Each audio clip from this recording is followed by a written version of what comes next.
I can just tell you that, you know, people quite don't understand why surgeons need $100 for a survey, but they do hours and hours and hours of work for the college for nothing.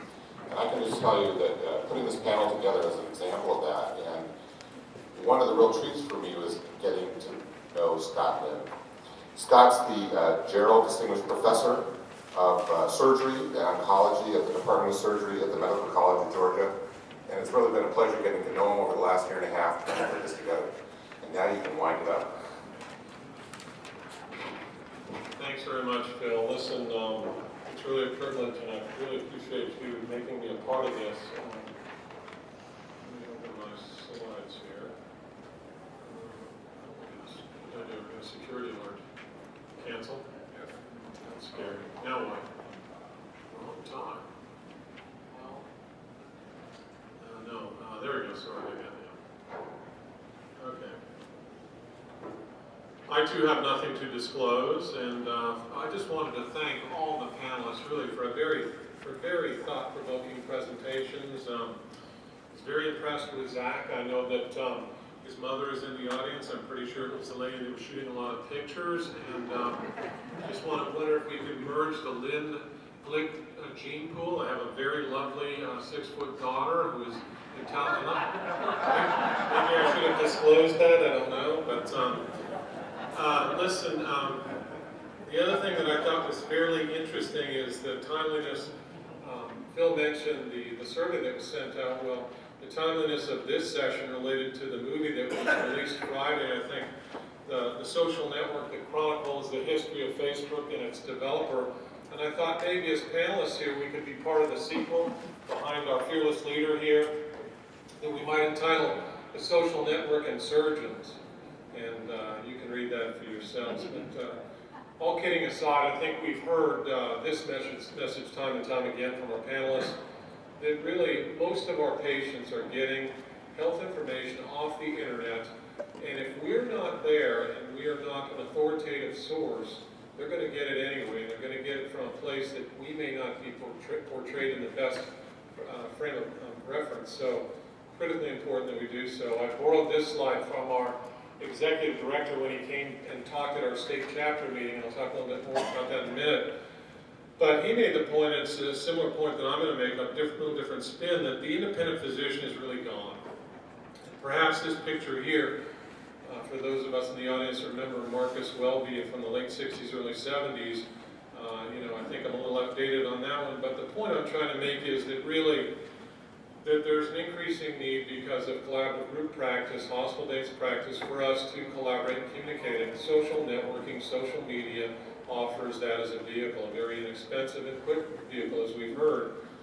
And the hospitals have really figured this out. They realize it makes good business sense to be in social media. And you can see from this graph here that there's really been an exponential increase in hospitals and their use of these vehicles of communication, Twitter and YouTube, you see there.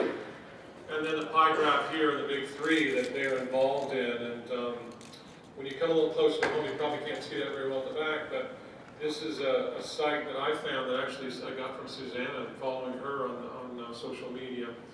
And in Georgia, we now have over 50 hospitals that are using social media. And if I bring that even closer to home in my hospital, this is my hospital's Facebook page.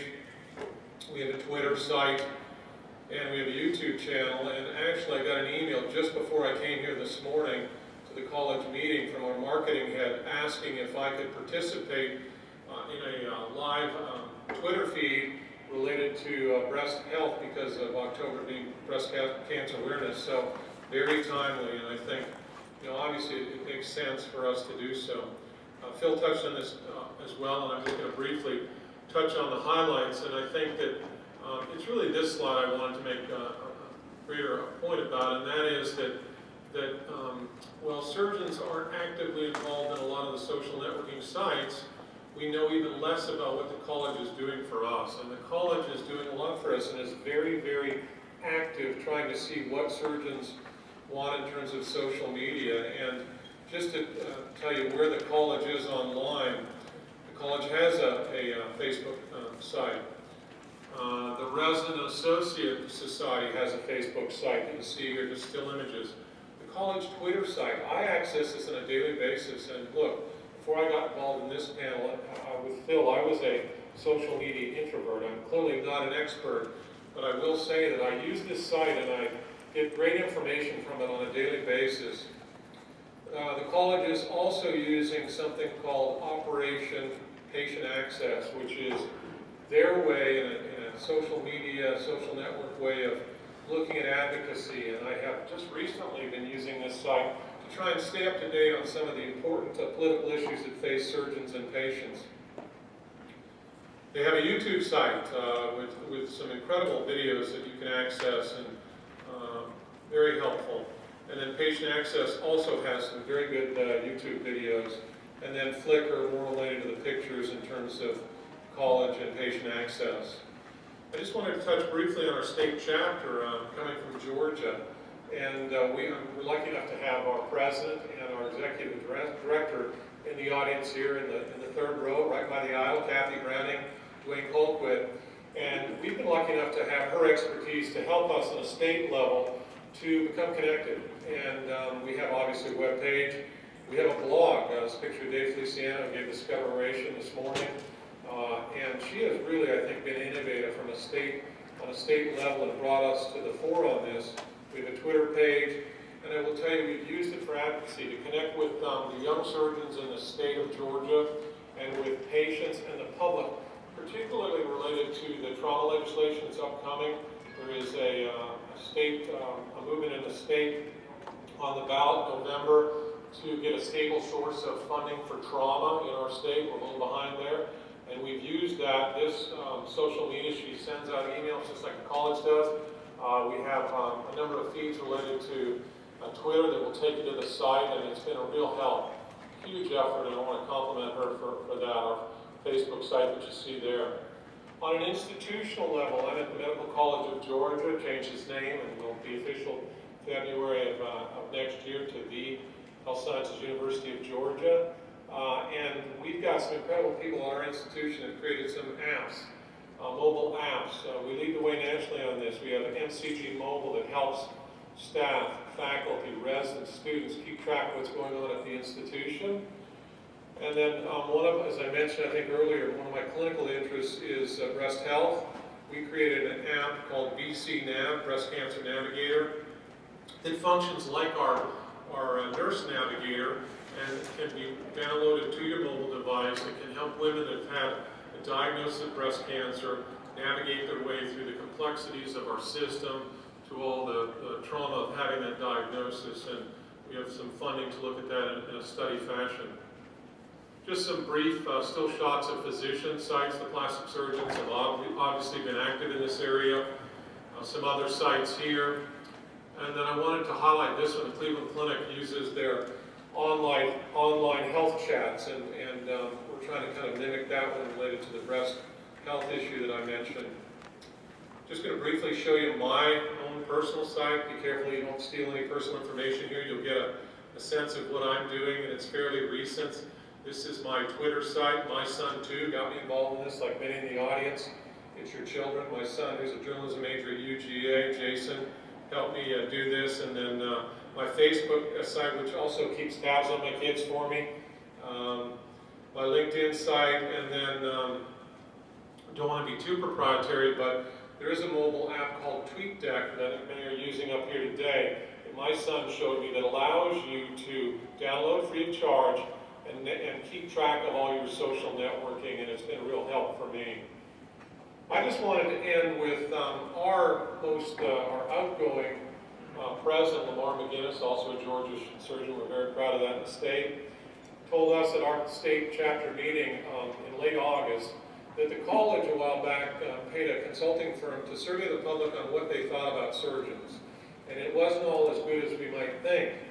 And they thought that surgeons were aloof. He used these exact words: authoritative, autonomous, and arrogant. And it's my own feeling, just from the time that I've used social media in the last probably year and a half, that I think it offers an opportunity for us to maybe change our image, to use those methods of communication to stay connected, interactive, collaborative, and patient-centered. And I think that the college can provide guidance, but that we as individual surgeons, if we're not tweeting, friending, texting, I'm concerned we could go the way of the milkman. And that's all I have. And I think what we'll do is, I've got one question. I think we're going to go to the live Twitter feeds, hopefully, but in the case of a technical malfunction, I have a question up here that I was going to pose really, I think, best to Susanna first, and she addressed some of this, but this happened to me, and I'm sure perhaps some of the surgeons in the audience, and many of them are thinking, what should I be doing? I had a patient I saw in clinic, a patient with breast cancer, that then friended me. And so the question I would have first to Susanna is, how should I have handled that patient that friended me on Facebook, or what if they tweeted me on Twitter? What would you recommend? Yes, also it was a question from the audience, Zach pointed out. So, well, I should be careful, because I'm sitting next to a lawyer who scared me so much that I'm thinking about logging off of Twitter. And I'm not an MD, honestly. So, you know, I think it goes to the question that I posed, which is, what are you after? Do you want this to be an open system or a closed system? How are you using Facebook? How are you using Twitter? Personally, I can tell you, I actually have 2 Facebook profiles. It's a violation of the terms of service, so don't tell anybody. But I have a personal one for my oversharing on to my high school friends, and then I have a professional one for my, you know, professional friends. So, and you can set up a Facebook fan page, as egotistical as that sounds, for you as part of the practice. And that's the public space where you can engage with your audience. So I would just, you know, be careful about what you want to accomplish. I think Zach wanted to make a comment too. Yeah, I just wanted to reiterate that within Facebook, there's actually a lot of these controls built in. There's a feature, as was mentioned before, fan pages are publicly accessible by default. They have a unique URL, so with my work with the Syracuse City School District, I use my personal account, which is locked down to the public, to manage a publicly accessible page. So if you run a private practice with a shared group of people, you get multiple authors of one fan page that is accessible to the public. The other option is, and heads up, is that Facebook has changed the way they handle friend requests. There's no longer an ignore an ad. There's an add and remind me later button. If you leave people sitting in that sort of limbo of remind me later, they do get your updates that are posted to Facebook. They won't be able to view your page, but they do see your updates. So you either need to accept them, and then when you accept them, add them to a list. Within Facebook, there's the concept of user lists where you can control the different settings. You know, to say anyone who's on a patient list can only see my contact information, but anyone on, you know, the friends and family list can see more. Or you need to manually go into every request and say, deny this person, because just ignoring them for now, they'll still see updates that you post. Okay, thank you. Rebecca, do you want to make a comment too? I just wanted to comment on that one point. It's not exactly a legal question whether or not you friend. It really comes down to initially an ethical one, which is not a particularly new one. And how much of your personal life do you want your patients to know? Because if you're doing it on a Facebook page, do you want them to know where you spent last weekend, or that a cousin got married? I mean, it's really how much of that personal and professional do you want to merge? The legal questions then come out separately, which is that if there's some sort of dialogue with using that page, there can be some concerns with privacy, patient information, practice of medicine, and so forth. But I think the fundamental one is much like what Susanna was saying, which is how do you want to use it, and where are your own lines between personal and professional?